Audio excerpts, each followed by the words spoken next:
If you want to be successful in ALEKS Algebra 1, well, you definitely need to be able to handle a problem like this. So what we want to do here is solve for the variable m given this equation or formula. So here we have t is equal to 2 pi times the square root of m over g, and we're trying to solve for m. So in other words, we want m right here, and then of course the variable t, g, and 2 pi, all this information will be on this side of the equation. Okay, now if you think you know how to do this, go ahead and put that answer into the comment section. I'm going to walk through the full solution here in just 1 second. But if you need extra help in your ALEKS Algebra 1 course, well, check out my full ALEKS Algebra 1 math course. You can find a link to it in the description of this video.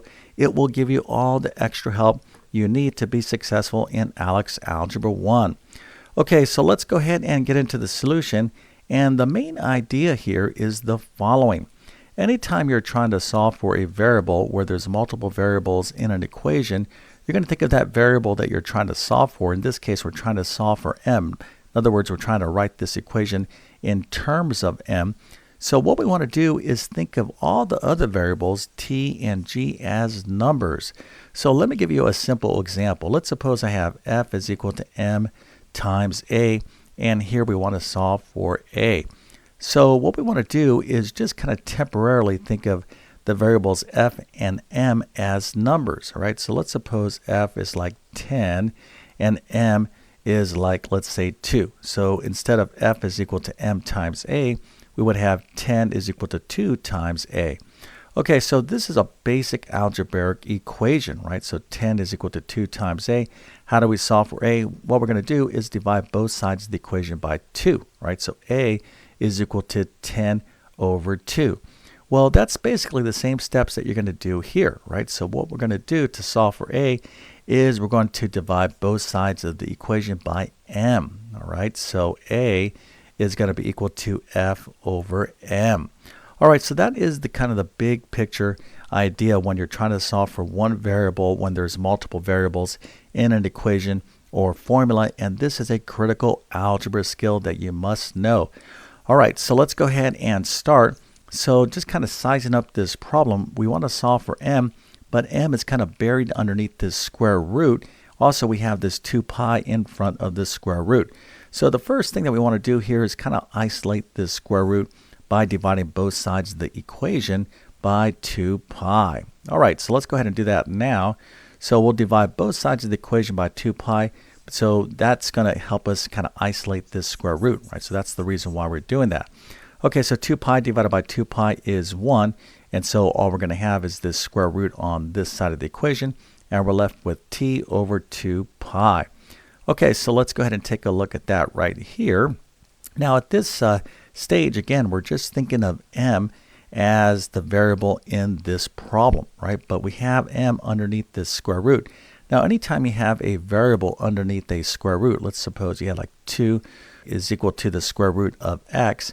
Well, to solve for x, what you have to do is square both sides, right? So if you're trying to solve for a variable underneath a square root, you have to square both sides. So that's what we're going to do next. All right, so here is the work, and you can see I've already kind of written this all out, so I can kind of just talk and explain. So we're taking this square root of m over g, and we're going to square it. But remember, in algebra, whatever you do to one side of the equation, you have to do the same thing to the other side. So we're going to end up with t over 2 pi squared. Okay, so when we square this side of the equation, we're going to have what?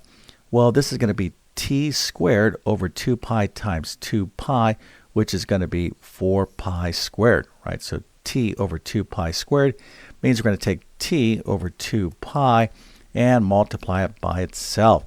Okay, so we're just going to take this one step at a time, and now we have t squared over 4 pi squared is equal to m over g. Now at this stage, we have our variable m all by itself, but basically what we have here is a proportion, right? We have one fraction that is equal to another fraction. Let's kind of give you a simple example. If I have 1/2 and that's equal to the fraction, let's say 4 over 8, this is what we call a proportion in mathematics. And what we can do is use something called the cross product. So 1 times 8 is going to be equal to 2 times 4, right? So 8 is equal to 8.